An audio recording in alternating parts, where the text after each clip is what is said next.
Issue number 23, Behind the Mask. Those fucking assholes. She thought, annoyed as she kept jumping from building to building. She never felt this angry at someone escaping her before. She didn't even feel fazed when she fought stronger opponents than her. It only made her more eager to keep fighting until she could overwhelm them and achieve victory. But there was something about Smiley that triggered something in her. Something she couldn't put her finger on. Something primal. And it annoyed her to no end. She growled as her rabbit-like feet landed close to the window of a skyscraper and jumped to the opposite building in a diagonal direction. Memories of her encounters with Smiley began to resurface once more. Their first ever encounter. Another day, another mundane patrol. Until he appeared. A villain with a gigantification quirk she was about to fight, was immediately brought to the ground by a yellow, black, and white blur. At the time she had only felt mild annoyance that her prey was taken down by a complete nobody. But it turned out that nobody was a villain that cosplayed as a hero like a total loser. Her annoyance grew, but something else was kindled deep inside of her. A feeling of eagerness for a challenge. It only grew bigger when the Hero Public Safety Commission offered an opportunity that the next time she saw him, she would be the one to put a stop to him. The thing was, even though she often failed to capture Smiley, she began to look forward to their encounters. The exhilarating feeling of meeting someone that would match her energy, her drive to improve and face strong opponents. And she knew he felt the same. She couldn't quite explain it, but she could understand him each time they traded blows. Seeking him became an obsession. It didn't matter what she was doing before. The moment she got a lead on his appearance in public, she would follow it until they met again. Everything else became an obstacle. But after today's events, her mood soured. He's been pulling his punches since day one. Learning he had the ability to kill her at any moment felt like getting drenched with a bucket of cold water. She tsked in annoyance. There had been an encounter in which she had clearly heard his leg being pushed to its limits, she was sure she cracked it. Was that fake too? Did he underestimate her on purpose that day? That thought only angered her more. She didn't give a fucking damn that Smiley killed in cold blood. The victim was definitely a villain, it didn't matter what those assholes thought. She knew deep down that he wouldn't strike a civilian, especially with another hero there. What pissed her off was their interference. The information of him holding back. Next time I see you, she got cut off as she miscalculated her jump from one building to the next. As she began to fall, she remembered the time when the two of them had taken care of a brawl on the street, and she had seen him in the air. He wasn't flying like people thought. He was kicking the air itself. With a grunt, she tensed briefly as she fell and she kicked the air as rapidly as she could, several times in less than a second, and immediately she felt it. It was as if she had leapt off of a solid surface and propelling herself forwards, she landed on the roof of the next building. As soon her feet touched an actually solid surface, the sneer that had been plastered across her face receded and was replaced with a bloodthirsty grin, one that kept growing until it couldn't grow any larger. "Hat. So this is how you do it, hey?" She asked herself with mirth, but her expression dropped as one of her rabbit-like ears twitched. Her eyes narrowed as she directed her attention towards the sound of an explosion and a column of slowly rising smoke in the distance. The heroine known as Mirko crouched and jumped to the next building with all her might. Her lips curled upwards the closer she came to the epicenter of the explosion. Nothing could sour the elation she felt at that moment. "Your secret ain't so secret anymore," she whispered to herself, all the while utilizing Smiley's technique to readjust and increment her speed in mid-air. "Just you wait. The next time we see each other." Mirko's feet blurred while in the air and flew towards the street as she saw a group of robbers running away from the bank towards their car. She raised her leg. "You won't be able to escape me." She quietly hummed, gaining the attention of her teammate and friend. The brown-haired young woman to her side turned her head towards her while holding a glass of beer. "Something wrong, Tomoko?" Shino asked, making the rest of the group who were seated on the table around her perk up. The green-haired woman blinked before she looked at the confused faces of her friends. "The members of the Wild Pussycats. I guess I've been pretty distracted lately, that's all," Tomoko, hero name Ragdoll, said before reaching for a slice of meat with her chopsticks, dipping it in the egg dip and taking a bite with a content smile. Yawara, hero name Tiger, raised an eyebrow as the silence dragged on, only interrupted by the sounds of eating. Ryoko, hero name Pixie Bob, directed her gaze from her male teammate towards Tomoko while taking a sip from her beer. Shino, hero name Mandalay and leader of the group, made an uncomfortable sound as they waited for her to continue. But it appeared to them that she was no longer interested in resuming her piece, so Shino began to make an attempt to guide the conversation in another direction. So. She began, only to be interrupted by Tomoko. "That time at the Sky Egg," she said with a thoughtful expression as she put her chopsticks down after finishing her part of the meal and raised her index finger and touched her chin. "The course of events leading to the fall of the tower made me forget somewhat, but I think for a moment I saw Smiley's true identity. The eyes of the brown-haired woman widened. Cough cough cough. Everyone's head snapped towards Ryoko, who was coughing uncontrollably after inhaling the beer she had been in the middle of drinking. Immediately, Tiger began to pat her back while sporting a distressed expression. Mandalay's gaze went back to Ragdoll, who was calmly taking a sip of her drink with a smile on her face as if she had been talking about the weather. A few beads of sweat fell from her friend's brow. She licked her dry lips before opening her mouth. Are we? She began before stopping. Tomoko could immediately tell Shino's head was working overtime to come up with a proper question. It made her feel nostalgic for their time as students. Are we the only ones that know about this? Mandalay asked with a frown, then her mouth opened. Did you remember this just now or? She made a cute sound, tilting her head to the side. I did say I forgot because of the chaos. We were going to die. She paused, raising her glass to her lips. But I remembered 3 days ago. 3 days ago. Why are you telling us now? The brown-haired woman loudly asked in disbelief. This is important. We need to tell the other heroes and the authorities as soon as possible. Tomoko took another sip of her drink. I don't think that's a good idea, Ragdoll said with a shrug, finishing the rest of her drink. Why not? Because I don't think I should. Shino was taken aback by her answer. She opened her mouth to inquire about her reasoning, but Ryoko beat her to the punch. Why not? He's supposed to be labeled as a villain in a year from now. Pixie Bob hissed, eyes wide. Were you even listening to the debrief? For God's sake, he's a murderer. I was listening, she nodded, putting her empty glass on the table. A contemplative expression marred her face before she started to rub her chin. But I was unsure at the moment. I still am. Tomoko's gaze met the rest of the team, but more precisely the leader, Mandalay, who opened her mouth then closed it, then opened it again. Ah. You told me you saw him once before during one of our patrols. A look of comprehension flashed through her eyes as she began to discern details of every single conversation and information they got of the vigilante. His strengths were only physical in nature back then. He has been growing in power ever since Eraserhead made contact. You managed to get a glimpse a few years ago. Your quirk, it's able to store information of every single person your eyes lay upon. A frown marred her friend's face that kept intensifying as she loudly voiced her insights. Back then you were hesitant on telling us more details besides his physical condition and weaknesses. But we didn't mind. Smiley wasn't our priority, he didn't really approach our sector anyway. You were relieved of something. Tomoko winced. You kept the information of his location all this time, but you never told a soul. Not even us. So the next time you saw him. Mandalay's head snapped to her, eyes wide open in shock. What did you see? She silently asked. Ragdoll closed one of her eyes and tried to hide between her shoulders in shame. Tomoko, I'm asking a question. What did you see? The green-haired woman let out a long sigh before opening her mouth. The first time I saw him. He was young. Very young, she said, looking down to her interlaced hands. She nervously began to play with her thumbs. I kept tabs on him from time to time, but as we went on other patrols, took care of villains and made rescues in the mountains, I forgot to check on him. So. Her gaze slowly went up, only to meet the stunned expressions of the rest of the team. The next time I saw him at the Sky Egg Tower. He was still young. It took a while, but Tiger was the one to voice the question that everyone was thinking. How young? 16. What?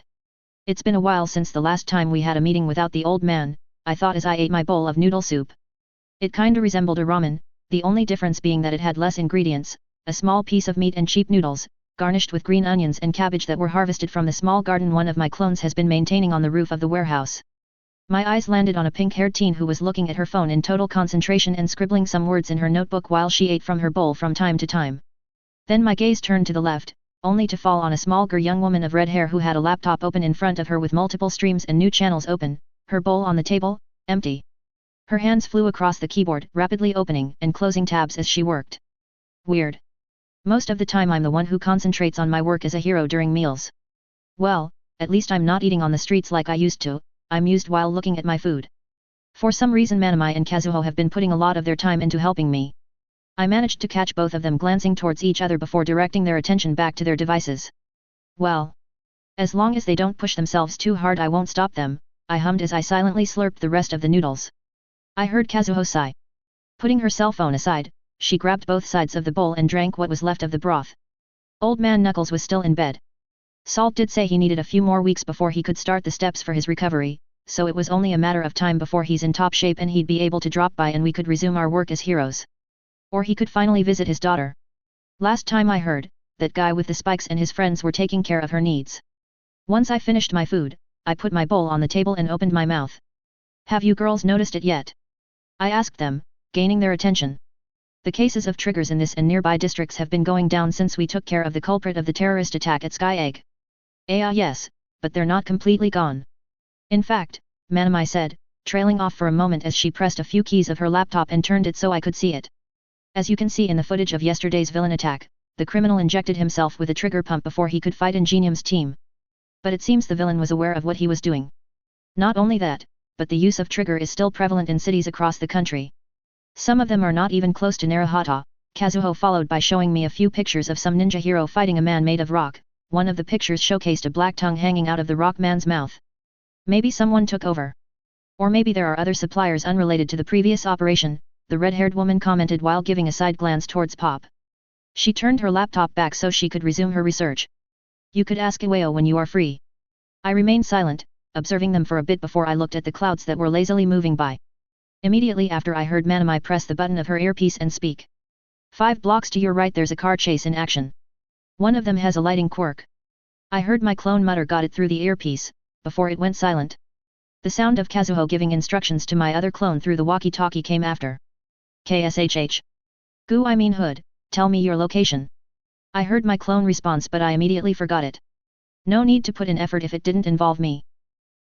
Okay, there's a fire in the residential area close to where you are. Do you see the smoke? I see it. Mr. Gentleman, the vigilante, is on the scene. No other heroes yet. Got it. Keep me informed. KSHH. You almost said his name, Manamai muttered while she kept loudly pressing the keys of her laptop. Do you want him to get caught? Why you? Why yet? Well you do the same thing too. GHK. I heard Manamai grunt. I reminisced on all the times they both called me by my name on patrols. Which happened way too often for comfort. That happened once. I didn't know any better. Liar. You've done it just as much if not more, than me. Kazuho exclaimed loudly. It seemed like she was actually getting heated. This is getting out of control, I thought while idly listening to their bickering, but for some reason I didn't find it annoying at all. It reminded me of simpler times. When I used to argue and butt heads with Salt whenever he annoyed me. But I don't want them to keep fighting, so I guess I'll intervene. I closed my eyes for a few seconds and then I opened them. Oh. I know. Compliments. Girls like compliments. Girls like to receive compliments. You know, I began, gaining the attention of both girls as I kept my eyes fixed on the blue sky, sporting a placid expression. I've been training so much that I keep forgetting how much I like these meetings. Old Man Knuckles told me to cherish these types of moments. I guess he can be right sometimes. I saw a few birds fly north. A smile adorned my face. What I'm trying to say is, I'm glad I met both of you. I said before lowering my gaze, closing my eyes and my smile widened. I don't know what I would do if you weren't here with me. Opening my eyes I blinked, noticing their red faces. Kazuho's eyes went to the side while Manamai just timidly nodded before she tried to hide her face behind her laptop. Did I say something wrong? I wondered. I inclined my head to the side in confusion. Well, at least they're not fighting anymore, so I'll take it as a win. We stayed in a slightly awkward silence that was broken by Kazuho sliding her notebook to me. Here you go Gur. I organized the social media accounts you could follow for live disasters and locations of heroes, the pink-haired girl informed me while sporting a serious expression. My eyes drifted towards the highlighted symbols with yellow marker. No pictures in sight. And I wrote a report of the upcoming villains that have made an appearance recently. Oh. She wants me to read it. And use a phone. How do I put this? I loudly pondered while scratching my cheek. I could feel the droplets of sweat run down from my head to my chin. I lifted my eyes from the notebook and I awkwardly smiled. I can't read this. Were the words that came from Pop's mouth. My eyes shifted to the side and saw Manamai looking directly at me, confused as well. Why not? Is my handwriting that hard to follow? Maybe it's too long. He's a busy hero, Manamai said, moving her eyes towards Kazuho and narrowing her eyes. Gur doesn't have the time to waste it on searching and sorting accounts of celebrities or live streamers. That's your job. Hey. I just want to share my findings with him. We're supposed to relay information to each other and work together. Kazuho grumbled, looking straight to the red-haired young woman while sporting a frown. Right, Gur. Leave him out of this. Manamai exclaimed, raising her voice. I blinked as she pointed her finger in Pop's direction. She locked eyes with me for a second before returning to the pink-haired teen. Gur, you don't need to respond to anything she says. In fact, if she asks you to accompany her to any of her events, just say no. Ah. I grimaced in discomfort as they both kept increasing the volume of their voices. He can refuse at any time. Gur likes to hang out with me, that's why he goes with me. There was a time I didn't want to go though, but she doesn't need to know that, I thought, uncomfortable. I released a long sigh that went unheard. Why did it come to this? We were supposed to have lunch, plan the rest of the week and mingle. Why did I open my mouth? What a drag. Why yet? Well, he also likes to spend his time with me. Manamai countered immediately. He visits my apartment all the time. And we hug and have dinner together. I don't need to ask him to come either. He visits me on his own accord. Grr. Kazuho growled, irritated. At this point they were almost butting heads by how close they were to each other. That's it. Before any of them could open their mouths I raised my voice. Stop it already. They yelped and directed their gazes at me. I didn't need to yell to get their attention, they flinched as they saw my irritated expression anyway. I don't know what's going on between you two, but whatever it is, it needs to stop. Kazuho is right. We're a team. We're supposed to work together. My expression softened as I saw them lower their eyes. Manamai. Pop. Nothing makes me happier than saving lives and spending my time with you. Both of you, I said, smiling with my eyes closed, praying that they'd listen to what I had to say and calm down. So please, don't fight. I opened my eyes just to witness the red-haired woman playing with one of her pigtails while the pink-haired teen scratched her cheek. Pink dust covered their faces. Their eyes were locked with mine. My smile faltered as I remembered the thing that started it all. Well. Here goes nothing. So. Ahem. I made a fist and put it in my mouth, embarrassed by what I was about to say. Kazuho, you asked me to read your notes before. And I appreciate the help, really. But. To be completely honest. The next words got caught up on my throat for a moment, but the moment I saw their faces I sighed in defeat. I don't know how to read. And that's it. Smiley is going to be labeled as a villain in a year from now. That would give us plenty of time to create strategies and contingency plans in case anything goes wrong, the man with dark blue hair said with a stern expression as he showcased the information he was delivered by his colleague, Eraserhead. Any questions? Mr. Ingenium, sir. Yes, Crawler. I know this may sound kind of, well, selfish. But what about public appearances? Koichi, his now sidekick, asked with his hand extended above his head. Hospital visits and rescue drills in schools are important, right? It didn't surprise him that a few sidekicks and interns joined Koichi, raising their concerns about the decision. Some of them had a more selfish outlook around the issue than others. As he kept listening to their questions and inquiries, he shifted his gaze across the room, and spotting a few fearful expressions he silently sighed. He tried not to think of Eraserhead's words during his second meeting when they exchanged ideas and requested insights on the situation. Their first reaction will be to ask about public appearances. Heroes who only get into the job for fame are not needed. Make sure to cut those out of the operation.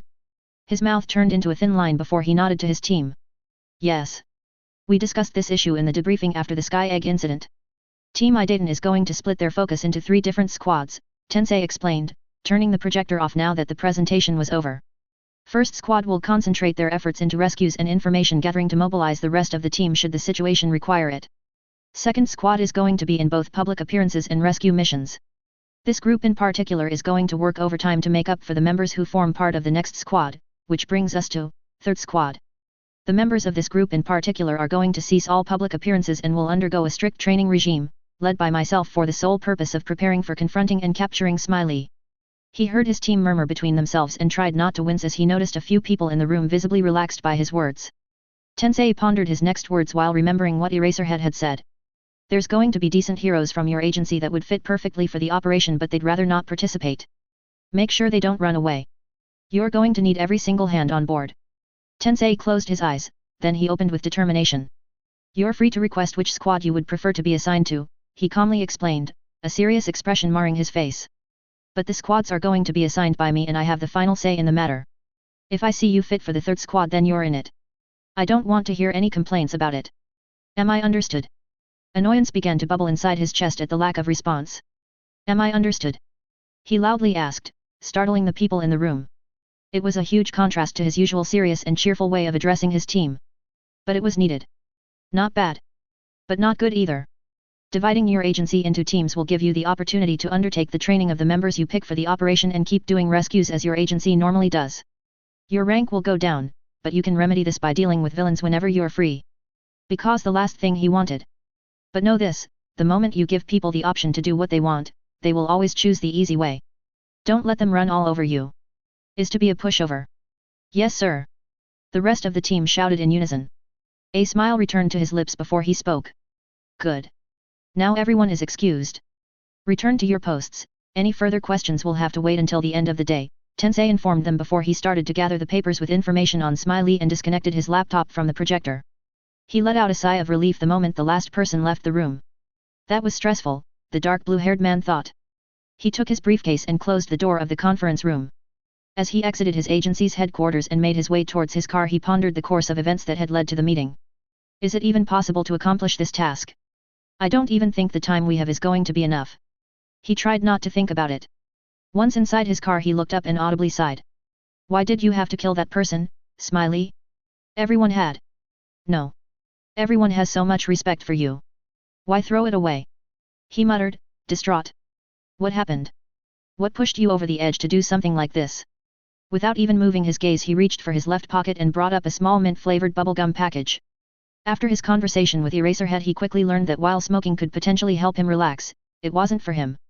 He could try to learn how to properly smoke, but as a hero that constantly ran at high speeds, it would end his career earlier than he would feel comfortable with. He brought a strip of bubblegum to his mouth. The artificially fresh taste of mint flavoring hit his taste buds the moment he began to chew. Cool. Tensei closed his eyes and gritted his teeth as the memory of a boy of whitish hair, almost the same age as his little brother, ran with him through the less populated streets of Narahata. Why of all heroes, you decided to choose Smiley to be your hero?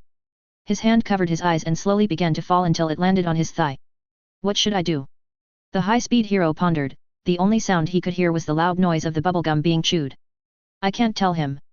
And now that we're going to be putting all of our efforts into Smiley's capture, I won't even be able to donate to his shelter. Tensei Ida closed his eyes. Minutes passed as he went through his options and outcomes of his future actions. Then instead of Tensei, the person who ran with a teen of whitish hair. Ingenium, the hero, opened its eyes. This will be my last gift to you, Gur. Because the moment we capture Smiley. He thought with a grimace, he inserted the key into the ignition and turned it. The dark blue-haired man moved his gaze towards the windshield and began to drive away from the parking lot of Idayton's building. I know you won't want to speak to me ever again. I let out a small chuckle as I relaxed the muscles of my back and shoulders while jumping from building to building. Old Man Knuckles' place had some perks. I had some doubts at first. I usually trained by hauling around boulders and tended to spar constantly against a clone who, while not being as physically stronger than me, knew all my abilities and weaknesses. It helped me to improve and find what I was lacking. But carrying trains down their tracks and using chains to lift several engines at once. Well, it was an interesting way to exercise and I could see the results. Of course they were minimal in comparison to my early days, but should I keep at it, it wouldn't be too long before my speed, strength, and coordination improved 2, maybe 3 times over compared to my current levels. I breathed in as the cold wind of the morning passed me by. After a few grueling days of training non-stop, I decided to do a patrol as the hood to relax. While going as Smiley was more gratifying, I felt taking it easy was the best course of action. One of my clones was off doing errands at multiple convenience stores to stock up on meat, canned food, spices, and so on and so forth. All the while my other clone was patrolling as Smiley. Manamai was directing my clone while Pop was busy with exams. From what she told me, she was about to finish high school really soon. She was really enthusiastic about being a hero with me full-time, but just wasn't comfortable with that decision. She had a life ahead of her. I didn't want her to squander her dreams of becoming an idol just so she could help me. Maybe Jin can make a clone of her in the future so she could help me while the original can dedicate her time into her idol career. I thought as my feet met the roof of a small building before jumping to the next one. I think she would like that idea. I heightened my senses with the intention of locating a crime. I could hear the sounds of the birds, the sounds of people opening their shops, the sounds of people walking through the streets and I frowned as my ears caught faint snickers from a distance. All coming from male-sounding voices. I breathed in and I immediately knew why they were so giddy that early in the morning. Because I caught the scent of a young girl. My eyes narrowed before I increased my speed and landed on the edge of a building. From my perspective I could see a group of men, 6 in total, getting awfully close to a girl who had her back against a wall. My eyes focused on the closest person to the girl who had a knife in his hand. Then. Wait. What was I doing again? I thought, zoning out for a second before my eyes widened. Immediately I tensed my entire body. No. Wait. Something's wrong here. I growled silently. My gaze traveled from person to person trying to discern their quirks and identify which one made me. Wait. Why am I a sneer marred my face? Then I realized one of them is affecting my mind.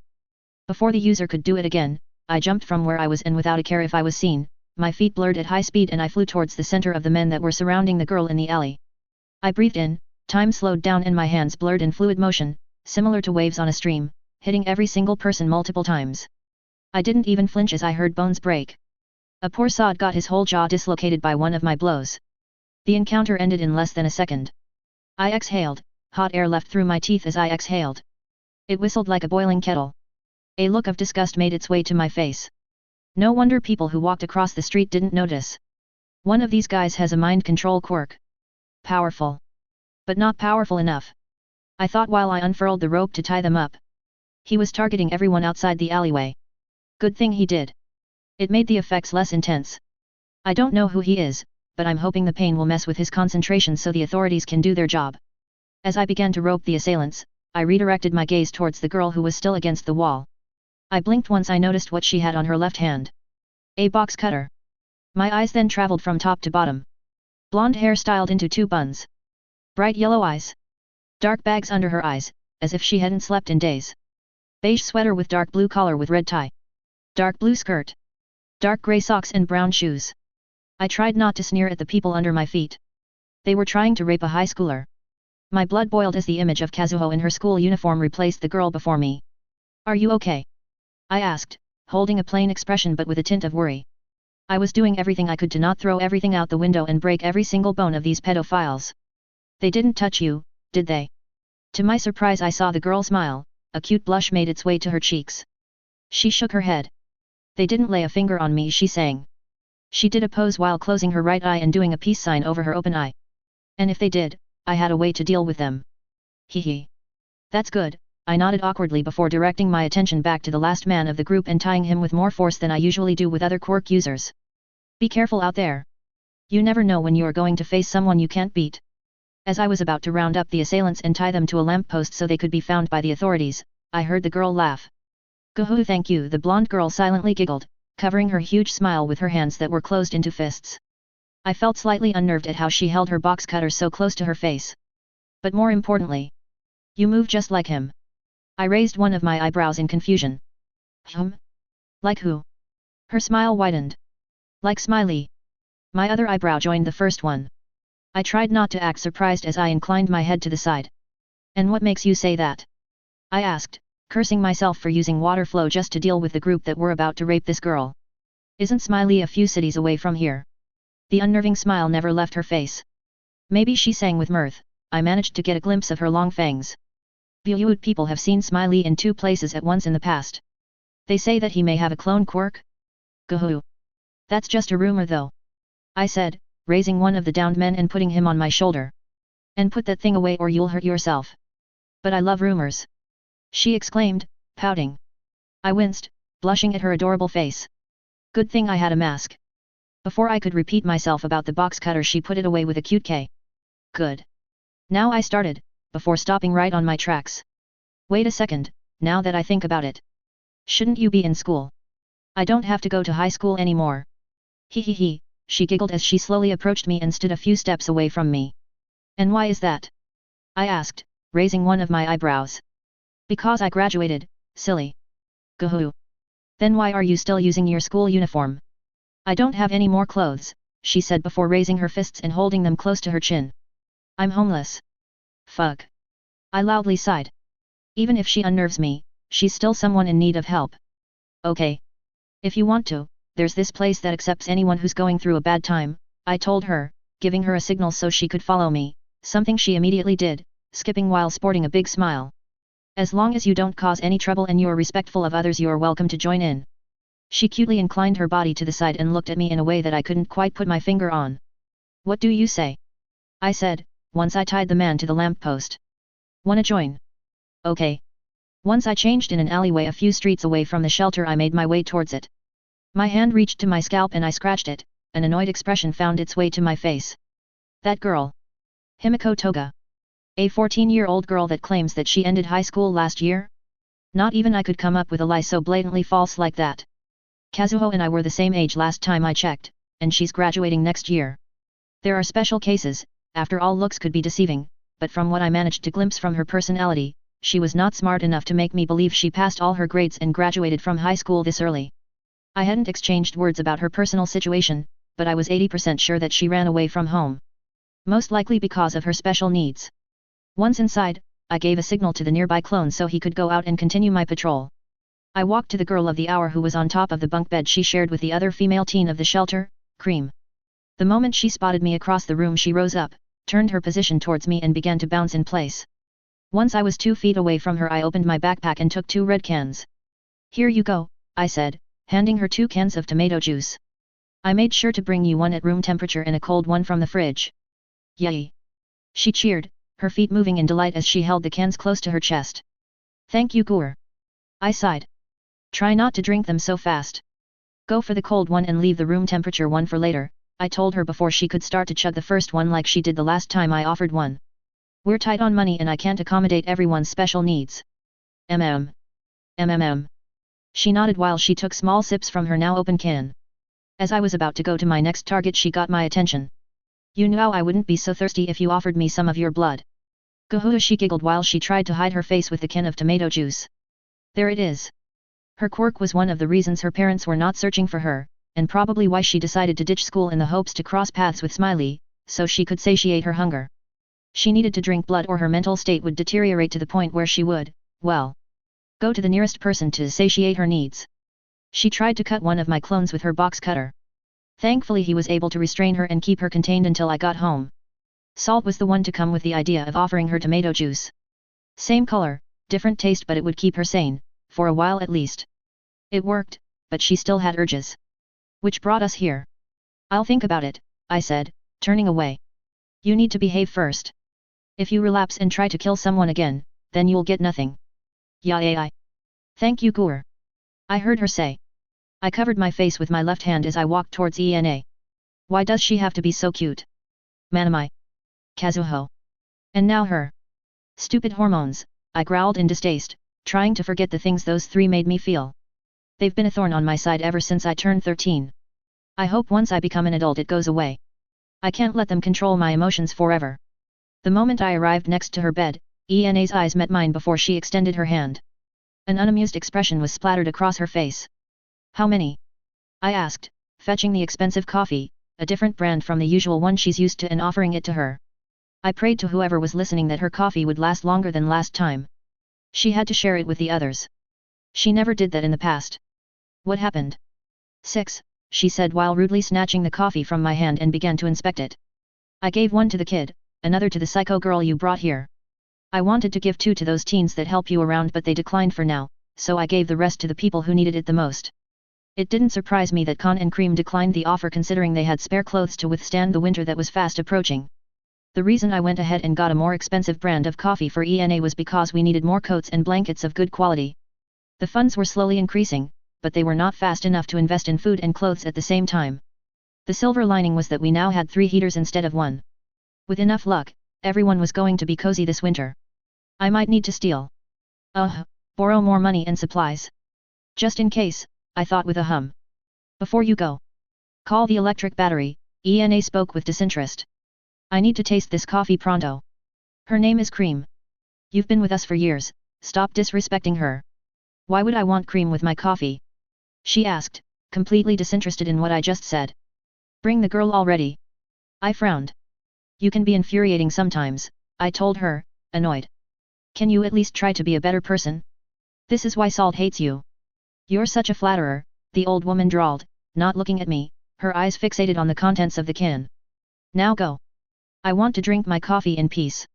I sighed in frustration before I made my way towards the girl who was ruffling the fur of a dog while Khan was watching from a small distance. Thanks, Gur. Ena muttered. High enough for my sensitive ears to listen to. Don't mention it. I said, giving her a lazy wave. Once I was done with distributing food through the shelter I walked straight to Salt who was idly listening to the radio. He sported a thoughtful expression as he scratched his beard. Hey kid, he addressed me without looking at me. Did you bring me the goods? Yeah, I said before I gave him a non-alcoholic beer and a cheap brand of light cigarettes. How's the lack of alcohol treating you? Any side effects? He hummed, then he gave a hollow chuckle. Like shit, he snorted. Opening a can he brought it to his mouth and took a huge swig. I really want to drink a proper beer. It helped me forget. There's some things we should never forget, I smiled, watching him stop. His eyes met mine. I taught you that, didn't I? A smile found its way to his wrinkled face. Yet. After Emiko's. Don't repeat the same mistakes I did, he said as he took another swig of his drink. Alcohol helps you forget, but it won't solve anything. He nodded. Right on the money. We stood in silence for a while, the only sound was the voices of the radio talking about the past strategies of a soccer team that's going to confront the one Salt and a few people of the shelter liked. By the way, I haven't seen Jin, I asked, trying to identify everyone in the room. Where is he? Salt immediately stopped drinking and looked at me for a moment before he lowered his gaze and kept his eyes glued to his can.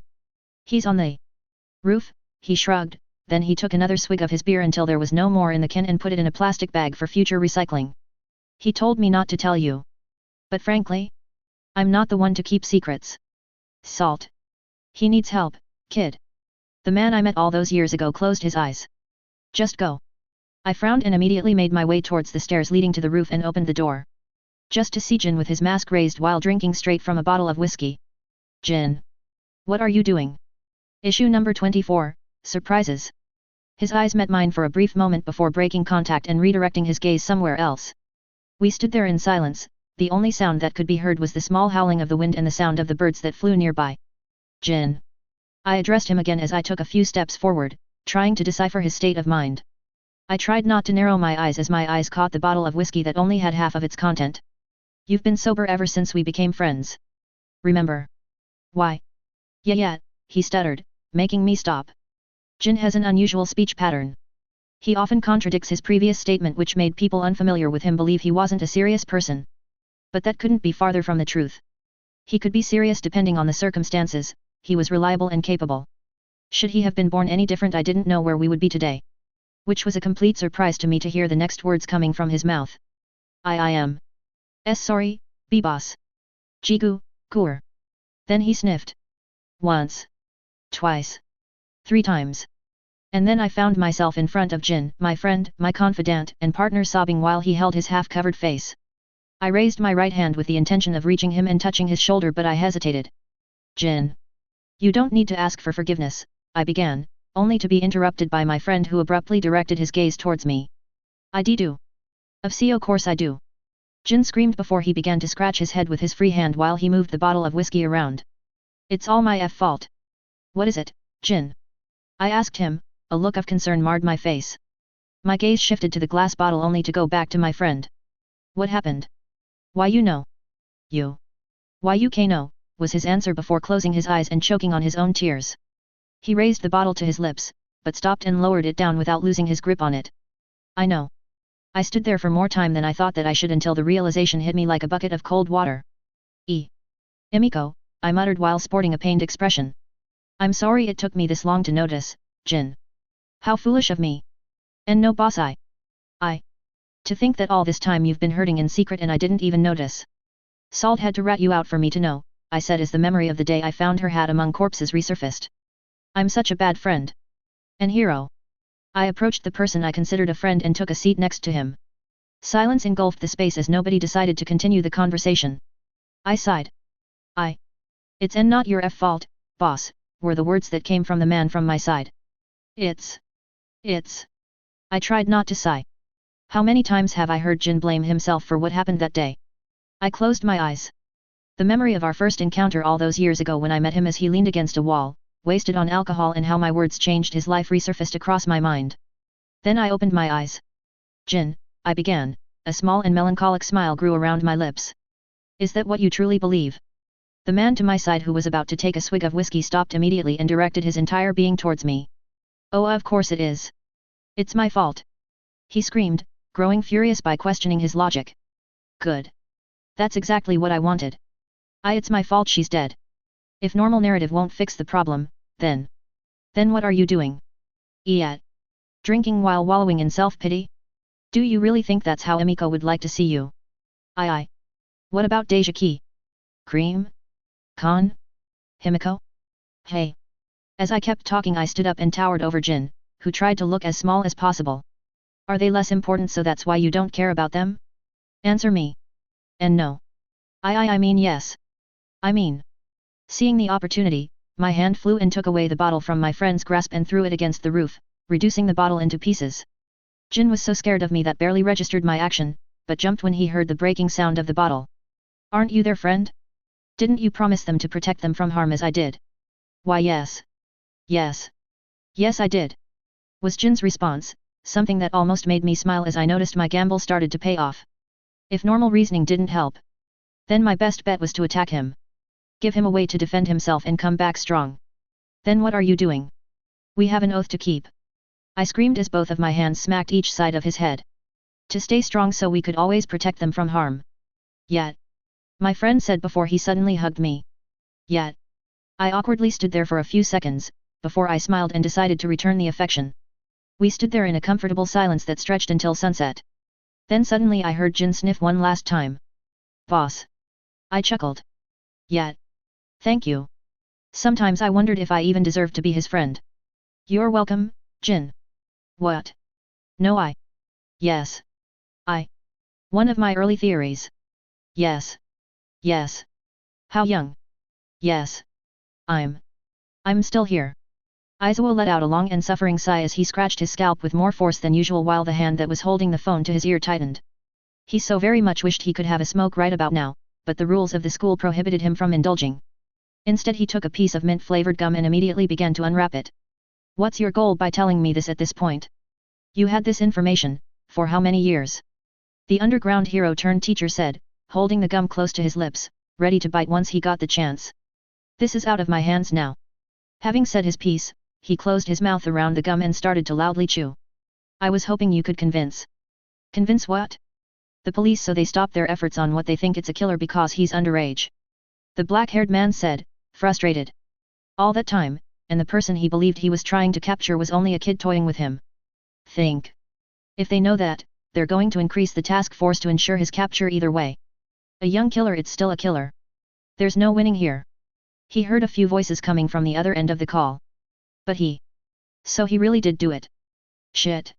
That's no good, he muttered the moment he didn't get a negative response on his previous comment. I was really hoping you would tell me he didn't do it. Look. Like I said. I no longer have any part in this and I have no intention of participating either. Aizawa heard someone from the other line give a sigh of relief. They probably thought his quirk could work against Smiley. Know this. Everyone in the task force has already made up their mind. His status and legal age won't change anything, so don't bother. There was a long silence, only broken by his chewing. What should we do? I don't know, he said, noticing Nemuri enter his vicinity as she made her way towards him while holding a teasing smile that made his stomach churn. You know where he is? Of course you do, the black-haired man pinched the bridge of his nose and sighed. Look, my colleague is coming. So do what you think it's best. If I knew his location I would immediately mobilize the task force. Maybe skip the process and get in touch with All Might, see if I can sell my pitch one last time. Eraserhead, you. It's a good thing I don't know his location, do I? Aizawa revealed while sporting a small and relaxed grin. Bye.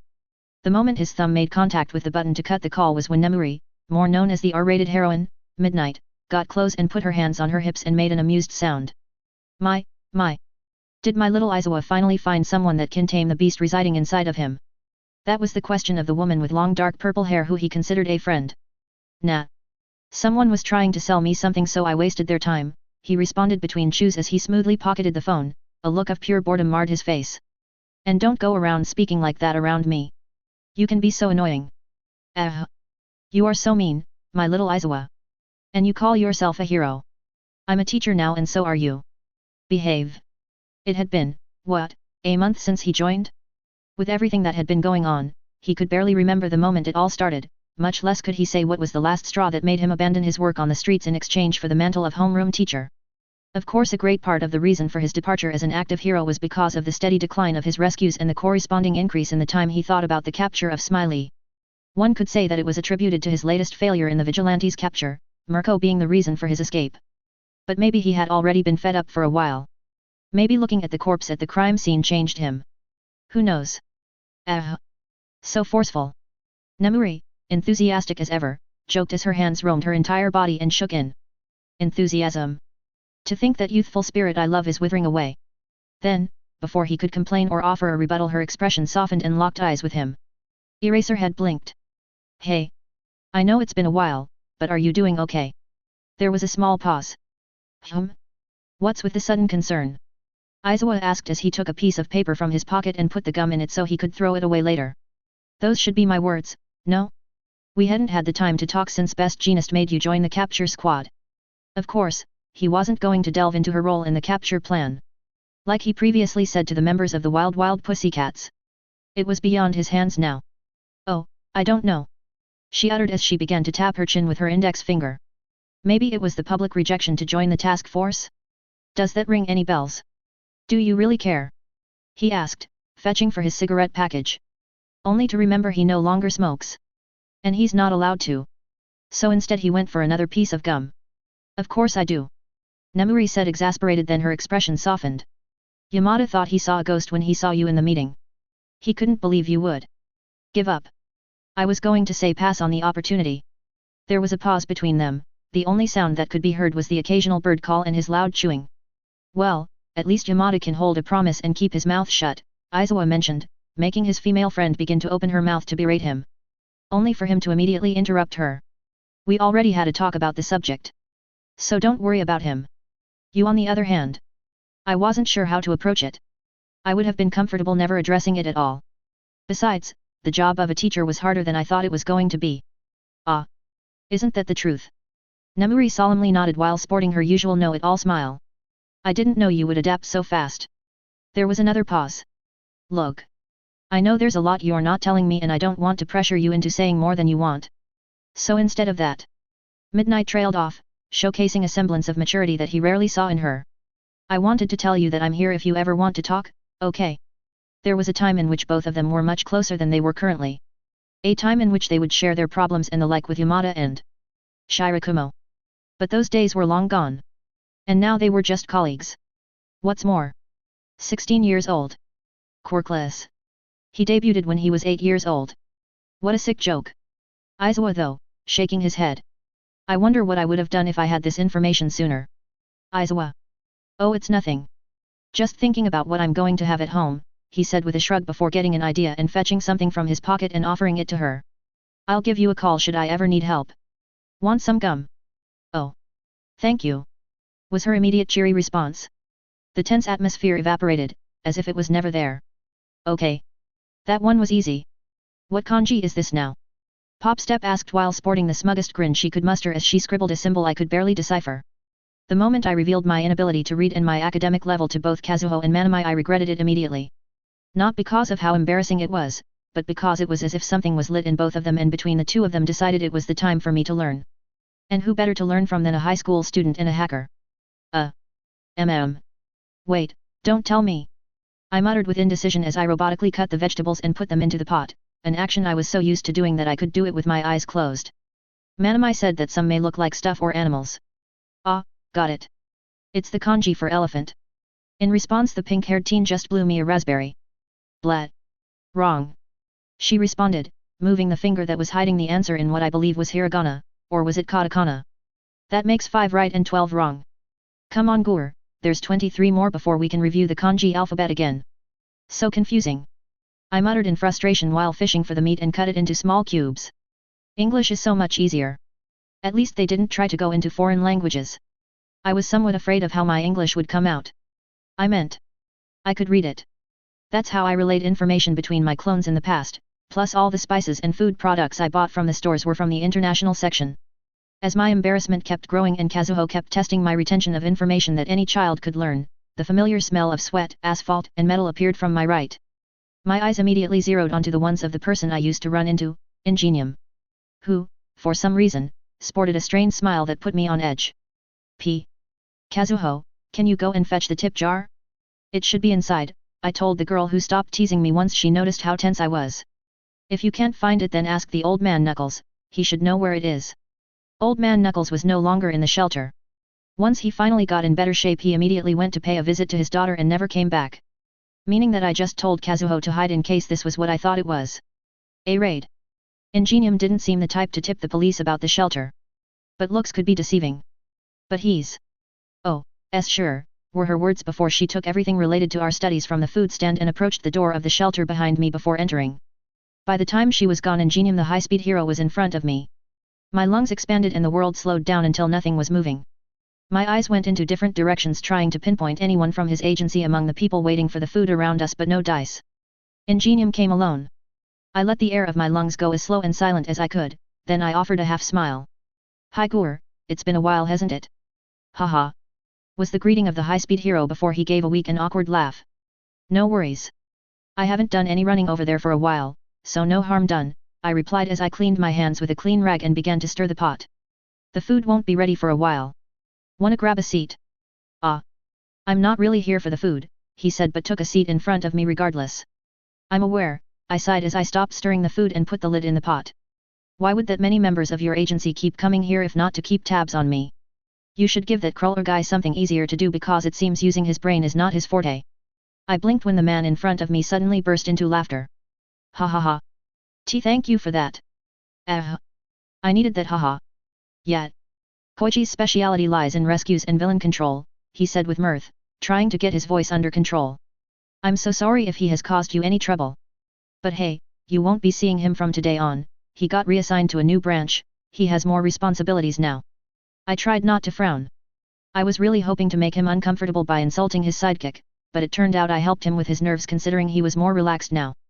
"Well, as long as it doesn't involve me in any way, then I don't care," I idly thought as I reached for the walkie-talkie at my side and gave a click, getting one in return a few seconds later. I hope my gut is not playing games with me. "Kazuho, are you there?" It only took less than a second for Pop to respond from the other end. "KSHH. Why yes. I'm here, hey, is that Gur?" "Hi Gu KSHH. My lips quivered as I heard Himiko's voice through the other end of the device and from the warehouse. And now I could also hear Kazuho giving her an earful through my sensitive ears, but by the way idle to be was shrieking. It was a matter of time before her voice could be heard by Ingenium, who for some reason looked amused by my change of expression. I sighed. My hand went back to the walkie-talkie and pressed the button again and spoke. "Don't worry about the tip jar. I found it. You can come back now," I said, before something dawned on me.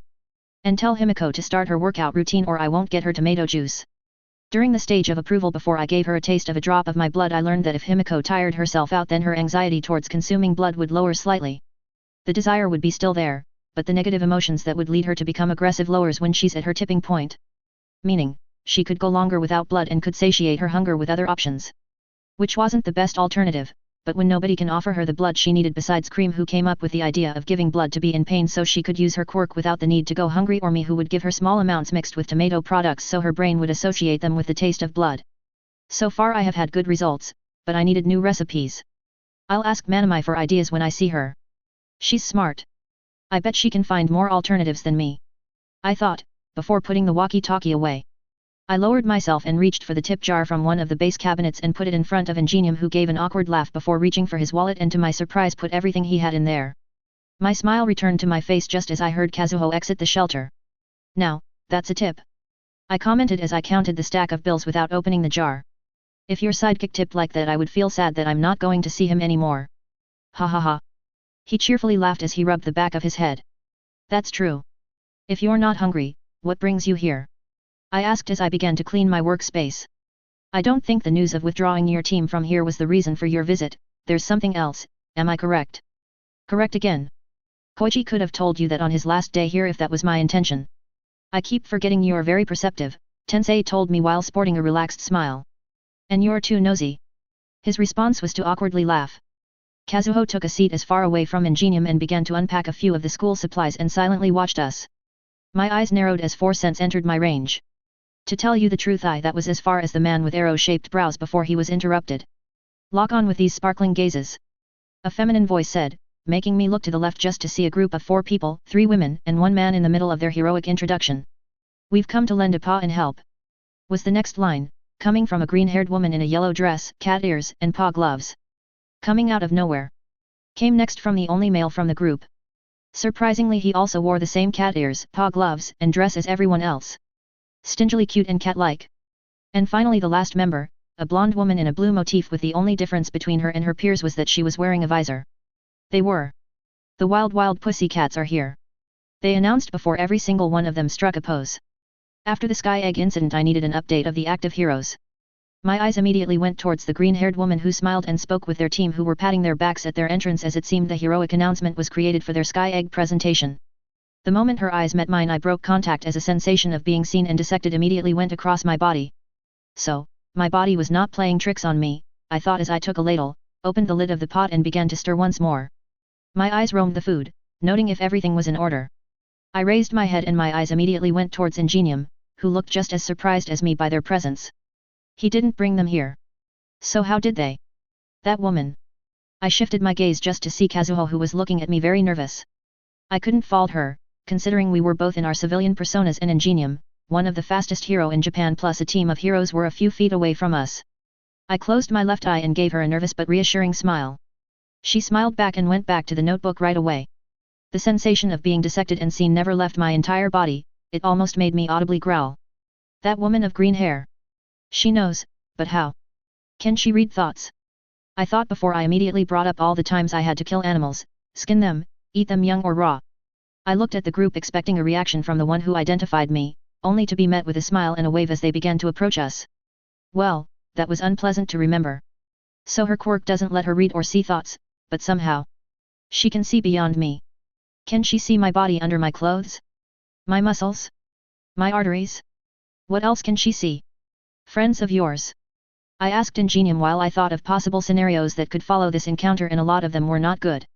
Even if they didn't come with the intention of apprehending me, then what was it? The shelter? If push comes to shove, I would rather fight than give up what we worked so hard to build.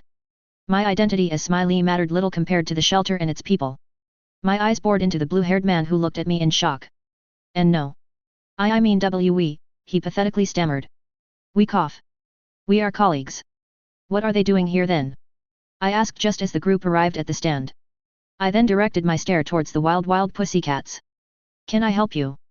They know, I realized when I saw the forced smiles and nervous aura. My eyes locked at the small bed of sweat that rolled from the male member of the group. So this is it, hey? Do they think because there are civilians around I won't strike? Then they're mistaken. Go ahead. Give me a reason. Hee. The green-haired woman giggled as she adopted a pose. It seemed that she was the only one who lacked the same nervousness as the rest of her team as they looked between us as if expecting me to attack. Do not fear. We come as heroes to perform our civic duty and help you in any way you need, Mr. Volunteer. We don't need your help. I began only to be interrupted by the walkie-talkie. KSHH. Coor. The bathroom is not working again, we need help. KSHH. My eyes went towards the device, then towards the team of heroes. Like I said, we. KSHH. Coor, Khan here. I was searching through the pantry and we're gonna need to restock. I know we're low on funds, but if you can go to the store we'll appreciate it. KSHH. I blinked. Then I sighed. My gaze went from Kazuho, who made herself as small as possible, then towards the cat-themed heroes who were more relaxed as all of them were smiling at me, and finally to Ingenium, who chuckled at my expense. I sighed again. Loudly this time. Well, would you look at that? It seems I do need some help, I said as I took the walkie-talkie and sent a click once. The moment I had the signal to speak I spoke. Khan, Cream, could you please come out? I need you two to get me a rundown of what you need in person. Now. I guess it's time to increase their training as well. It took a lot of effort and goodwill, but Tensei managed to get the grey-haired teen to stop judging the wild pussycats as they awkwardly helped and invested from their own pockets to the shelter. Even while cooking he could see how stiff and serious the boy looked at them, as if he was waiting for them to claim the illegality of the place. And do something. Which, to be fair, it was. It was in fact very illegal. Especially after they got to see the interior. Used and old furniture, the entire warehouse was filled with different types of beds, one of them being a mattress on top of crates. A single bathroom in the back of the shelter, meaning they had to do illegal plumbing and wiring to access to water and electricity. It was a mess. And it wasn't only Gur who was looking at them critically, but everyone else in the shelter, even the teens. The moment the two people who called for the grey-haired boy came out of the door, they tensed as if they realized they screwed up, which once he looked at how Gur was inspecting them, it appears they did. Once lunch was ready he noticed that the residents slightly relaxed considering nothing was happening. So it was a surprise that Gur decided he had enough by that point and began to order him and his colleagues around. Eventually, after helping with the broken furniture, the loose wiring, the plumbing, filling the pantry, replacing and buying new cookware did the grey-haired teen decide to leave Tensei's colleagues be. He tried not to laugh but it was hard to keep the joy from escaping from him. Such a shame that all that work will be useless in a few months. Which brought him to. We've been riding in your car for a while. Where are you taking me? Asked his passenger. As he stopped at the red light his eyes went towards the teen who he asked to take for a ride sitting in the passenger seat. It's a surprise, was Tensei Ida's swift response. They were just a few more blocks away from the present he prepared for Gur and as both of them arrived and got out of the car they directed their gazes towards the imposing structure in front of them. An apartment complex still in the latest parts of its construction. It still misses certain components and furniture but they're nearly at the last stages of completion. 3 to 4 months give or take. His eyes went towards the face of the teen who had an expression of longing. A small and sincere smile found its way towards the dark blue-haired man. You brought me here to show me your new headquarters. Gur groaned as his expression changed to one of realization. No Gur. What you're looking at is your future home. What? Was the grey-haired boy's only response. I didn't know how to feel about it. I told my friend of red hair and small stature who for some reason decided to take a seat in front of my lap. So that's why I didn't call you back. An apartment complex. That could change everything, Manamai said with a pensive tone. I couldn't quite see her expression, but I could admire her red locks that were tied into twin tails. What did you say? I remained silent for a few seconds, trying to recollect my thoughts. Being offered an apartment complex after the construction was over was not something I was expecting when the day started. I told him I needed time to think. It was too good to be true. Oh. Was the quiet reply of my friend. I know, I don't know, I said as my arm snaked around my friend's frame and held her close. I heard her breath hitch at my action but she stood attentive to my words. What if it's a trap? Do you really think he's the type of person to do something like that? I shook my head but then I realized she couldn't see me, so I opened my mouth. No. I guess he's not the type of person to use me like that, I responded. I felt her hands touch my arms and saw her move her head slightly in my direction, but not enough to see her bow her face. It's just. Those other heroes. I could hack into his company archives and see if it's a setup. If you want to. Manamai said, correcting herself at the last minute. I let out a hum as I thought about how easy that would make to identify not just Ingenium, but every hero that came across my path. Their plans, their strategies, their civilian personas. But. No, I muttered loud enough for the redhead to hear. I don't want to cross that line. Ingenium. He has been good to me so far.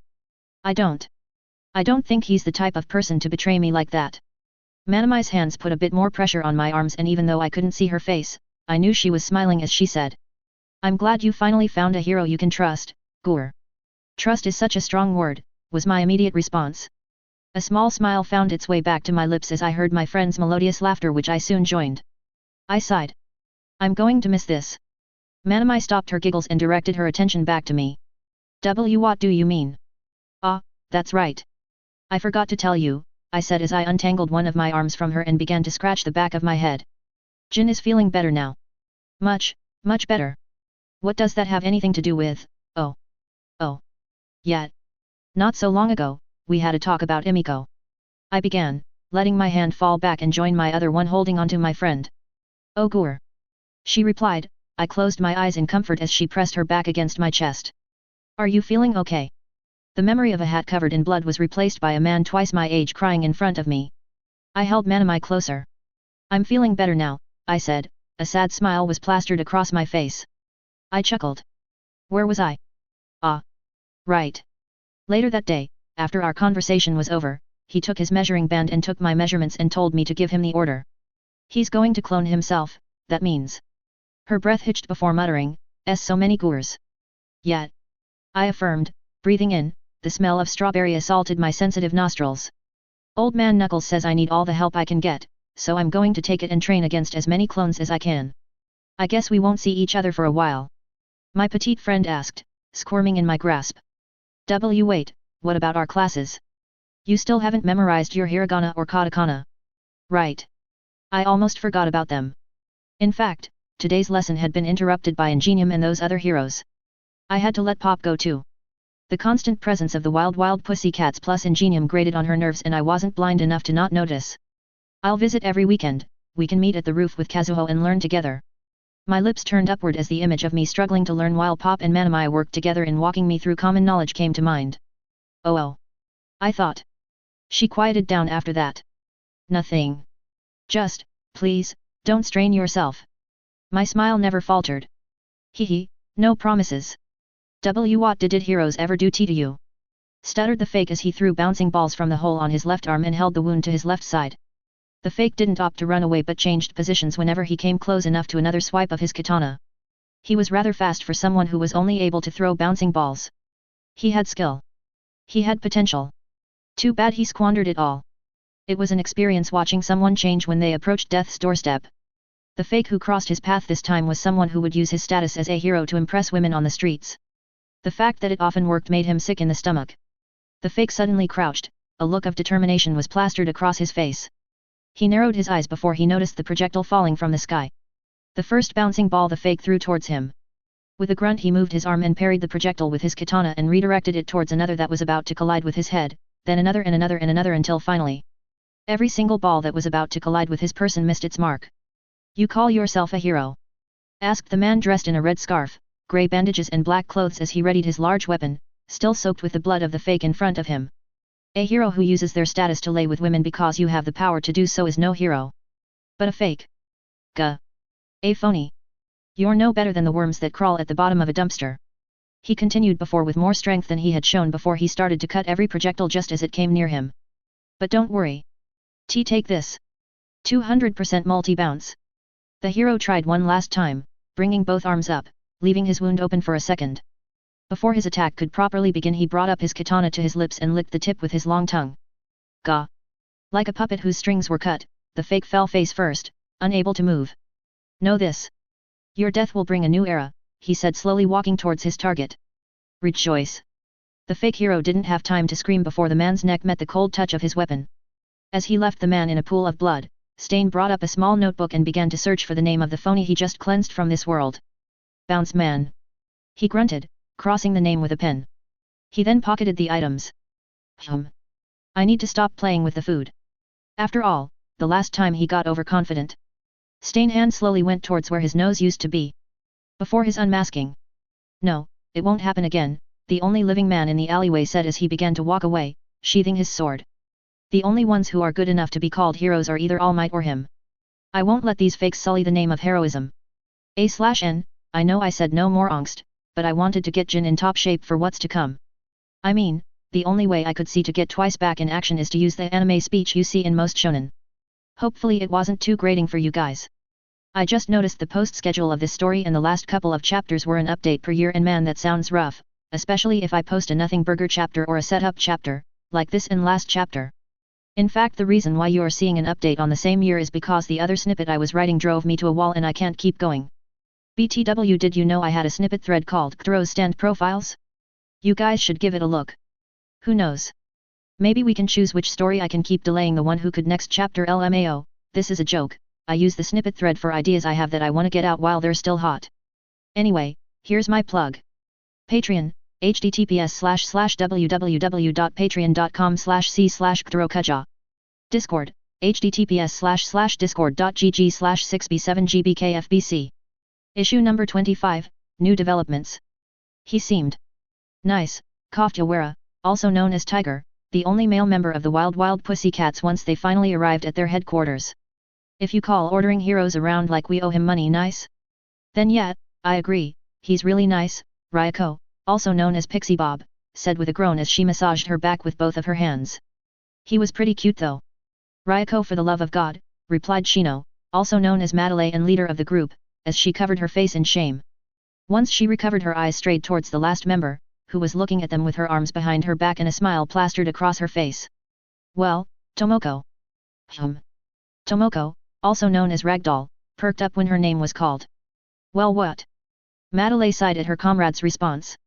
Even though they were teammates for years now, it was quite hard to figure out how Ragdoll's mind worked at times.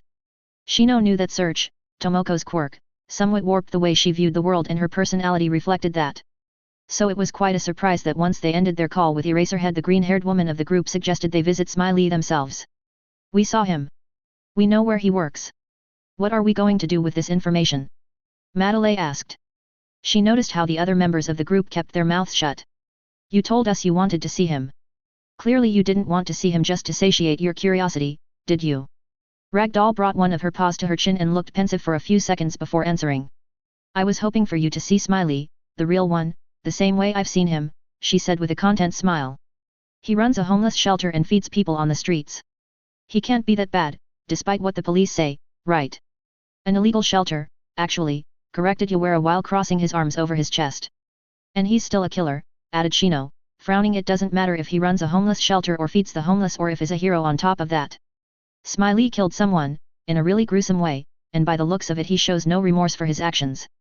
Tomoko looked to the side while holding a pained expression. What are we gonna do then? Capture him? Pixie Bob nervously asked as her eyes met Shino's. You saw the report, he's faster than most speedsters. We can't face him. All of them stood in silence, pondering what their blonde teammate had said. She was right. Smiley was incredibly strong and they knew it. They were a rescue team, that was why they decided to stay away from the capture plan made by the police. But at the same time, they now knew his civilian identity. Where he was most of the time and with whom. The fact that Ingenium visited his stand and amicably interacted with Smiley meant he didn't know his true identity. Which brought forth a silent thought the leader of the Wild Pussycats had been having ever since she had learned of Smiley's identity in the first place. We need to inform the police. The moment she brought her phone from her pocket was the moment in which the green-haired woman's pawed hands landed on Shino's arm and held it against her chest. Tomoko. Release me, Madelay said as she frowned and looked at her friend who had a conflicted expression across her face. He's 16, her friend and teammate said. He has friends. A family. What about the person he killed? Did he not have a family as well? Silence. Are we really going to do this? Ryoko asked Qtaro as they saw them from a distance. He's just a boy. If that's what our leader wants, was Tiger's response as he moved his head to the side. What about the shelter? What about it? Madelay asked as she tried to move her arm but her friend only tightened her grip. Are you really going to leave those people to fend for themselves again? It's an illegal shelter anyway, she said, not only to her teammate, but to herself. It's bound to be closed down. Shino. Please. Ragdoll pleaded while looking at her right into her eyes. The brown-haired woman growled, before she sighed, closed her eyes and slowly relaxed her features. Very well, was Madelay's response once her friend let her arm go and she pocketed her phone. I really hope you know what you're doing, Tomoko. The green-haired woman only smiled. Ha ha ha, I don't. RGH. Iron bow. GHK. I grunted, shielding my face with my forearms while tensing my entire body as it was met by multiple punches coming from every direction. I snarled. Rah. My hands flew at high speed in a vain attempt to parry and counter the blows, without the use of water flow from the multiple clones I requested from Jin. It was a sobering feeling to learn how much I tended to rely on that martial art in every fight I put myself into. I was thrown several yards away and as I flew in the air I repositioned myself and used the ground to springboard myself away from my clones only to notice two who were approaching me from behind.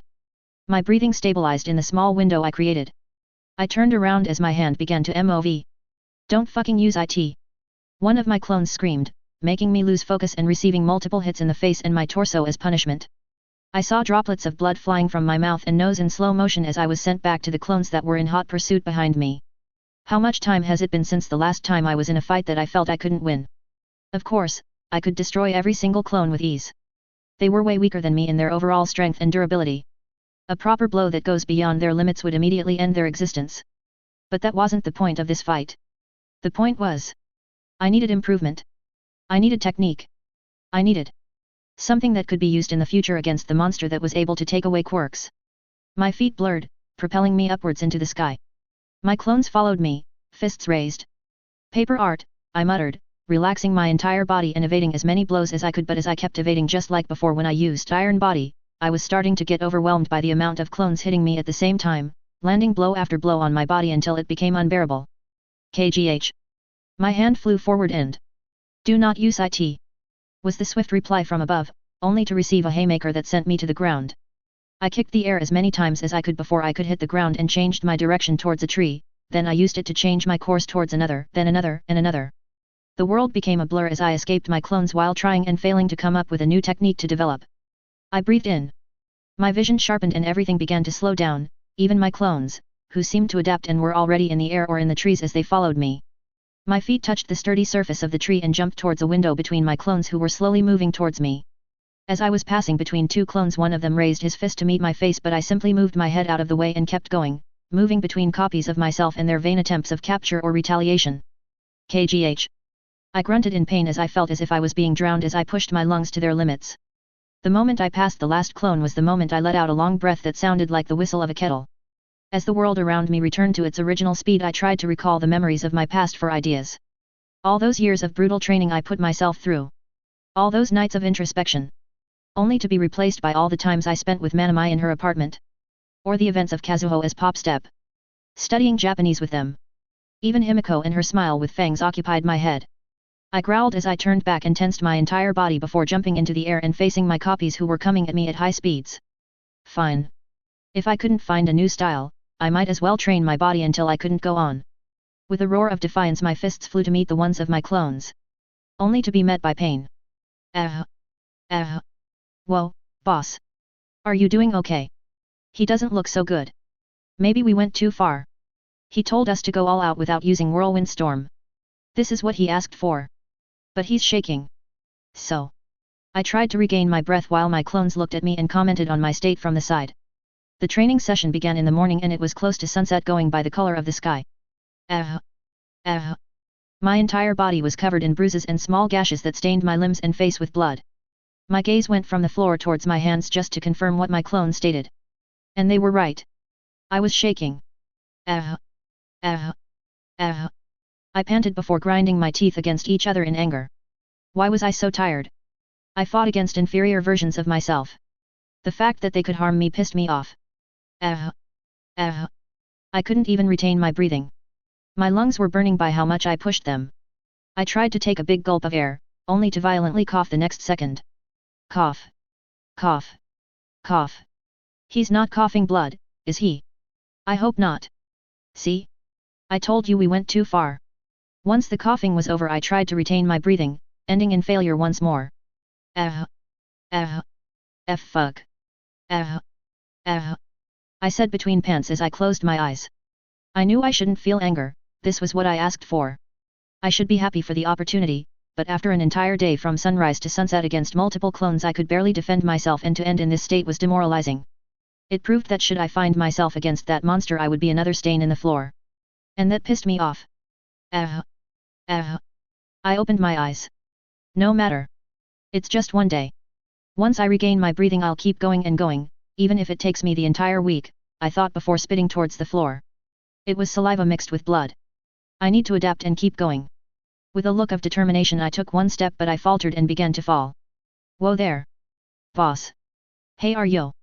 My hand found its way towards a tree and put my weight into it just as the hand of one of my clones tried to support me from the other side. Only for my clone and the tree to explode. I blinked as I saw the remains of my copy fly in the air, followed by splinters and sawdust of the tree I put my hand on. Then my face met the dirt once I had nothing to put my weight on. As darkness began to consume my vision, I only managed to have one thought. What? What just happened? I groaned in discomfort as Manami fretted over my wounds. Salt had patched me up once I got back to the shelter. He did an amazing job, the only problem was that I looked like someone who came out from an intensive care unit. Manami shrieked the moment she saw me. It was Saturday. I was sitting on my friend's apartment floor while she looked all over my body while moving her hands erratically with the intention of touching me, but finding herself unable to. Goor, I heard her whine as she finally stopped treating me as if I was made of glass and gently put her right hand on my chest. Oh, how I wish you wouldn't have to punish your body like this. I closed my left eye and slightly dipped my head. I wish I could say, me too, but I can't. Not after learning who I'm up against, I told her. My hand landed on hers and in a slow motion I began to remove her hand from where my bandaged wound was located. Instead I held her hand and gave her a small grin. I didn't become this strong by sitting around. Alright, she shyly nodded before surprising me by opening her tiny arms and hugging my neck. Oof. I exclaimed more in surprise than pain. The beating I had been receiving the entire week has left me with tons of injuries, but once I started to eat great amounts of food and relaxed my body, I was able to lessen the pain. In fact, I was planning on going back to the gauntlet once I was feeling better. Which reminded me. The new development I discovered after suffering great amounts of punishment from copies of myself all day. Shaking. It was weird. My body went through so much strain that it began to violently shake, but in a way that I couldn't quite replicate on my own. The power of shaking my body was incredible to see, even if briefly. Just a touch was enough to explode a tree and the poor clone who tried to help me. But shaking my limbs on my own only puts a strain in my body. It didn't give me any kind of advantage or power up as I hoped it would. In fact, it was detrimental in a fight considering the attention I had to put in shaking my fists or legs while evading multiple versions of myself. In the end, it was a technique I wanted to explore. The ability to destroy something with just a touch. How terrifying. I breathed in as the smell of strawberries assaulted my nostrils at full force and I let my arm slowly close around Manami's tiny frame and held her against my chest. As I closed my eyes I thought how much I wished to stay like this for a while. They hugged in silence. She closed her eyes, trying to ignore her heart beating so fast that she thought it would burst out of her chest. It took such a long time to get to where they were. Ever since that fateful day when he saved her life and saw him change into the hero she was obsessed with. She fell for him and wanted nothing more than to be with him. She did a lot of questionable things that she should regret but she didn't. She stalked him. She unmasked him. She inserted herself into his life without his consent. But the moment he told her how much he appreciated her, how much she had done for him and how his life would be more bothersome without her. Any sort of regret she had disappeared completely. He came to her apartment whenever he was tired. He came to her apartment when he was hurt. He came to her apartment when he wanted to talk. His first thought when he needed help was coming to see her. And even though he saw her as a friend, she couldn't be more happy. That's why. She wanted to take another step forward. With Pop Step butting heads with her over her jealousy of their relationship, she grew tired of being just a friend with Gur. She wanted to be more. And leave that pink-haired girl in the dust. As time passed, instead of sitting in front of each other while eating on a small table she had in her apartment, they slowly began to grow closer. At first it was just changing her seat with each visit until she was sitting next to him. Then she began to hug him, being on his leg, his torso, or arm. Of course it was situational. Sometimes it was for emotional support. Other times it was due to worry. At first he didn't know how to respond to their closeness, but as time went on he began to reciprocate her actions. He began to share more with her, he began to sit next to her on his own, and finally he began to show affection by hugging her. It was no surprise that one day she sat on the floor, between his legs, facing away from him. And she was delighted when his arms snaked across her body and held her close to his chest. Now she was hugging Gur. Her Gur. Her head was buried in his neck as he rubbed her back. She slowly breathed in and out, the smell of sweat of her beloved reached her nostrils and she sighed in delight. Nothing could sour her mood. Except for the state he was in. Oh, how she wished he didn't have to punish his body every single day so he could become a better hero. It didn't take a genius to know that the bandages he was wearing hid scars that probably will follow him for the rest of his life. Her fingers traced one of his scars made by encounters with wild animals. She closed her eyes. And without even thinking, her lips touched his neck in one chaste kiss. The rubbing on her back stopped as both of them froze. Her eyes flew wide open as she realized what she just did. Manami. He muttered in confusion. She stood there, like a deer in headlights, completely frozen. Unable to articulate a response or any action of the sort. She did it. She finally did it. It only took her an action made by impulse, but she did it. She kissed her beloved. And she wasn't satisfied with just that. Mana, he began, but she interrupted him by kissing his neck again, then again, and again and again, going upwards towards his jawline. He didn't stop her. In fact, he stood completely still for a moment, before tightening the hug. Which was all what she needed as her lips kept meeting his non-bandaged skin and until she finally arrived at his jaw. He moved slightly out of the way and she immediately stopped. As her face moved away from his they both looked at each other for what felt like centuries. She could barely breathe. Jigur, that was as far as she went before he gently interrupted her by placing his lips on hers in one chaste kiss filled with so much raw emotion that set alight fireworks in her head. MNN. Tears of happiness ran freely across her face as her beloved kissed her with fervor. She moaned as she opened her mouth and he took the opportunity to deepen the kiss. Their tongues awkwardly interlocked as they slowly exchanged saliva. Gura's hand landed on her head and gently began to rub it, making the hairs of her neck stand up. Manami moaned once more as her beloved held her close by the waist and head, making her core burn with passion. Never in her life she felt this much joy. Was her lover's grunt/moan while the kiss went for seconds, then what seemed like minutes. Until finally she had to separate herself from him so she could get access to air. As she panted she realized she could have breathed from her nose while they were kissing, but her brain was barely functioning as it was. Jigur, she managed to say before she was interrupted again by another kiss, then another and another and another. Her eyes slowly traveled to the back of her skull as her beloved took charge and used her as if she was his property. The thought of being manhandled by the person she loved, she could feel herself starting to get wet and her head starting to feel fuzzy. His beloved hand traveled south. And she let him, eager for him to fall to his animalistic impulses and claim her. But before his hand could land on her backside her cell phone began to ring with a very specific annoying ringtone and name tag. That pink-haired hussy was calling her. Why? Why now? Gur managed to say once he stopped kissing her and directed his attention towards her phone. Who is it? No one important, she immediately replied as she brought her hands towards his face so he could see her and only her. P please. K kiss me. He gave her a cast kiss and smiled, warming her heart. I'll just hang up then, he said before quickly snatching the phone from the table and pressing the button to answer instead of the cancel button. This is how you do it, right? And no. Manamai? Oh, sorry, wrong button. Wait, is that Kazuho? The whitish-haired boy in her arms asked as he paid attention back to her phone. Gur? Why are you a WHE? Where's Manamai? Her love gave her a look of confusion before he directed his attention back to the phone. She's right here. We were having dinner, he lied as he made a pained face, making Manamai's heart drop. She wanted to see if my injuries were properly disinfected or something. Oh. I thought. Never mind. How are you? Are you feeling okay? Himiko told me you got hurt when I visited and she was acting all weird so I got worried. Are you okay? Her gaze went to the side before she untangled herself from the boy of her dreams and made an attempt at taking the cell phone from his hands. Oh, I'm much better now. In fact Himi stopped bothering us. We're busy. Click. Her face twisted into a frown as she opened the scroll bar and pressed the button for flight mode, stopping any sort of interruption that would ruin what she was going to do right now. Manam. The moment her beloved began to talk she closed the distance and embraced him once more and closed her eyes. I love you, she finally told him, not wanting to see his face after what she had done. Silence. As the silence extended, tears began to well in her eyes. That hussy of pink hair, she thought with bitterness. I should have kept. Manamai. The whitish-haired boy she loved began, halting her thoughts. Why did you do that to Kazuho? She opened her mouth, but closed it as no words came out from it. Tears fell freely from the corners of her eyes as the knot in her stomach grew and grew.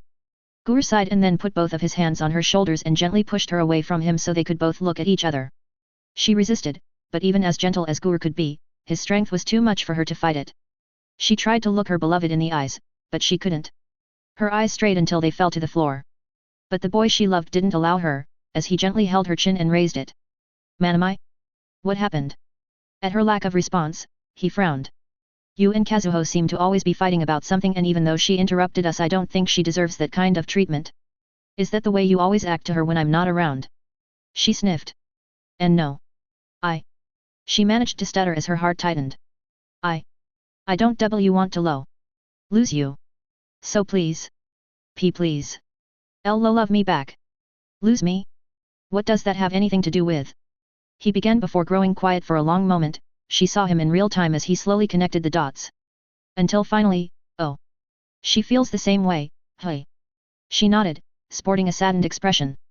So that's why both of you stuck with me all these years, hey. She nodded again. Is that why both of you fight? Is that why you always try to one-up one another? He asked her, staring at her with the same lovely eyes she fell in love with. Manamai. Did you just tell me you love me because you want to get ahead of Kazuho and hurt her? Manamai opened her mouth to refute, to say no to that statement. But she couldn't.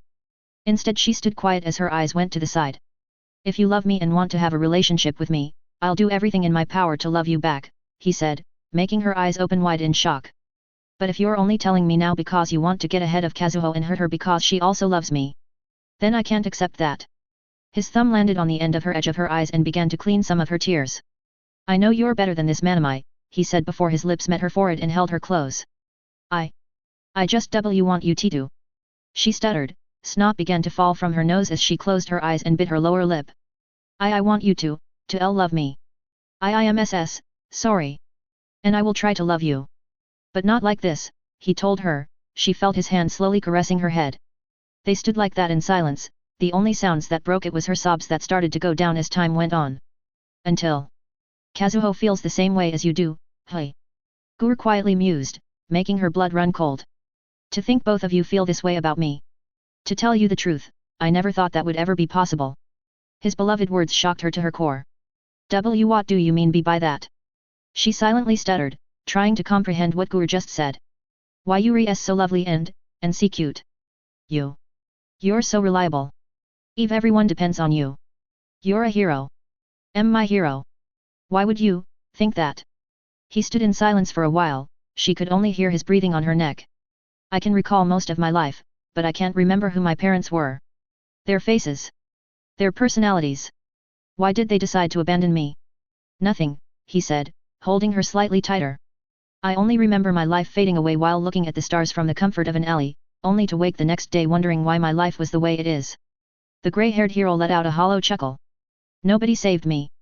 So I decided to save myself and anyone who were in the same situation as I was. She buried her head on his neck and began to rub the back of his head. I put everything I had into becoming a hero. I would wake up and work out, hunt my food and go to sleep.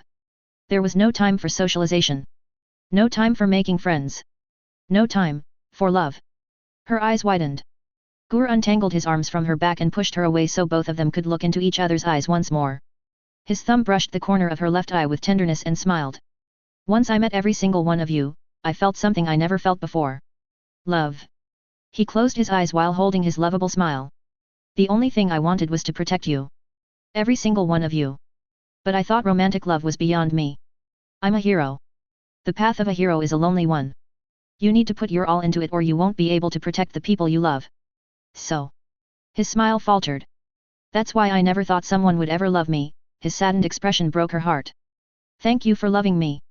They stood in silence for a while, the only sound that could be heard was the faint sound of their breathing. She hugged him once more. I am sorry. She told him, her voice muffled by his shoulder while she held onto his neck for dear life. Hey. It's okay. Gur patted her back as she began to cry once again. It's going to be okay. I'm here for you, Manamai. How foolish of her. Of course he couldn't reciprocate her feelings. She already knew, but she was blind due to jealousy. How could Gur love her back if he never felt that sensation before?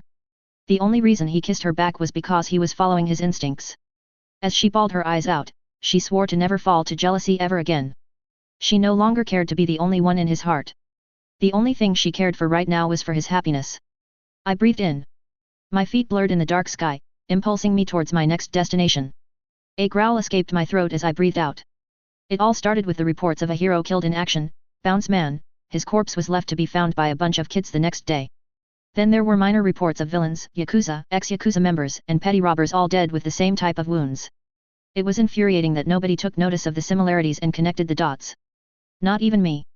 Manamai had to correlate every report she could find when she saw the report of the hero's death until she was able to come across a serial killer that would target not only heroes but anyone he would consider a criminal as well. And one day as Manamai was checking the feedback of cameras where the concentration of the reports were coming from, we got our lead. Instead of sending a clone like I usually do, I decided to go towards the location myself.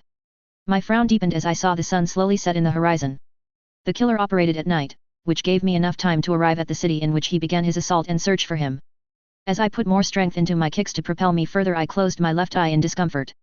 I really hoped I wasn't late. Get away from him. I shouted as my fist connected with his face and sent the killer rolling in the air towards the street. My gaze turned and then I cursed as I saw the bloodied body of a slightly overweight hero who had an arrow motif. The hero was no longer alive. My eyes traveled back towards the hero killer who landed on a lamppost that was slightly bent, and now was slowly getting up. Our gazes met. He was dressed in black, he had a red bandana and scarf. And finally his face and forearms were covered in bandages. I took notice of the katana, short sword, and pocket-sized knives strapped to his body. I began to walk forward. The lights of the lampposts, stands and people's flash cameras illuminated my body. Somehow, I was glad that my mask hid my face.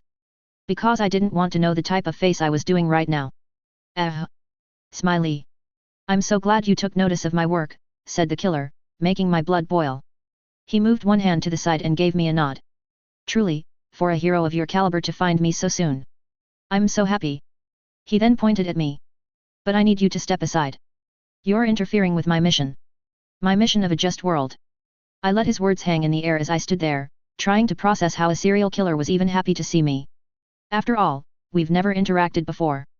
Just world. The killer's face contorted into a snarl, but not at me. Exactly. Because for a world to be just, it needs to get rid of the virus that contaminates society. The phonies. Fake heroes and criminals who brandish their power as they see fit. The more I heard, the more my anger began to rise. And while I'm glad that my mission finally reached your ears, I ask you. No. I plead that you step aside. My mission just started and I'm not quite ready for you or All Might just yet. Before the lunatic could keep going, my fist found its way towards his torso. I heard a bone crack the moment of impact before sending him airborne. Just world? You call a world in which you kill heroes and petty criminals just? Are you insane? I asked, letting the personality of Smiley melt away by my anger. Weeeeeesh. Water flow, my hand flew forward and parried the 3 knives the killer expertly threw towards me, and I buried them in the concrete with enough force that they wouldn't become hazards in the upcoming fight. Ah. Smiley. You were always my favorite, the killer grunted once he landed in the street and began to circle me, his hand finally resting on his katana. But you're not seeing the bigger picture. The fakes are parasites. They only care for fame and materialism, they're the cancer. So what? I spoke as I calmly began to walk towards him while making sure he didn't position himself close to civilians, who were still in the street recording our every move. If they seek fame and money, that's their own business. What matters is that they save lives in the process. That's what matters. I took another step. What's more? Parasites? That's what you call them. I saw his hand move, and with one swift motion he unsheathed his katana and held one small knife in the other, his expression darkened. You see them as inferior, as something to be exterminated, but they're just people. People who struggled to get to where they were. People with families. The killer ran towards me and I did the same. Water flow, swimming pedal, I muttered as I guided the knife the killer tried to stab me with, towards his other arm that was holding onto his katana. I then tensed my entire body and threw my knee into his stomach. Iron body, rhino. Clank. Even with his arm injured, the lunatic tried to cut me with his katana, but it only ended up bouncing against my tough skin. Gah. The killer managed to gasp as he was sent backwards for half a street, but I was there before he could regain his balance. What about landlords who put people on the street? My hand flew and began to strike the killer extremities, face, torso, and legs. What about the government who doesn't lift a finger for people in need? 2 strikes. What about corrupt politicians? 4 strikes. What about rapists? 7 strikes. What about murderers? Once I gave him the 10th strike, I sent him backwards with a roundhouse kick. His back met the cold asphalt and stood there, coughing. Are you saying they're better than heroes that only care about fame? I said as I readied myself. Unconsciously my left hand formed into a claw.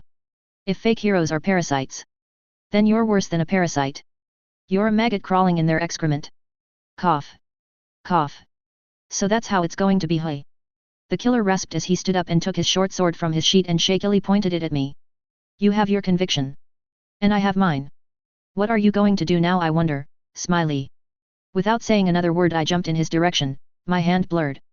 As I was doing the motion of whirlwind storm with my left hand, I closed it at the last second before connecting with the madman's chest. I blinked in surprise as the man was sent screaming while rotating away at high speeds. I looked at my hand in confusion. A/N, after finishing the last chapter I was supposed to go back to drawing N/ or go to my other FICS, but the comments about my infrequent posting rubbed me the wrong way. Please don't take this as a signal to insult me so I can work faster. Looking back at the scene with Manamai, I had a few encounters with girls who I was quite oblivious to their feelings, and the only way I learned they liked me is because they kissed me first. LMAO. Stain and Smiley's encounter was planned for a while. But the dialogue was extremely hard for me. Sometimes I don't even know if both characters are acting as they should. I mean, I know Gur would act furious at someone who kills to get rid of the cancer of society. But when it comes to Stain, who is a Smiley fanboy in this timeline, I don't quite know. Also yet, for those wondering, Stain killed Compass Kid. He's an original side character from Vigilantes. Anyway, here's my plug. Patreon, https://www.patreon.com/c/ Qtaro Cujoh. Discord, https://discord.gg/6b7gbkfbc.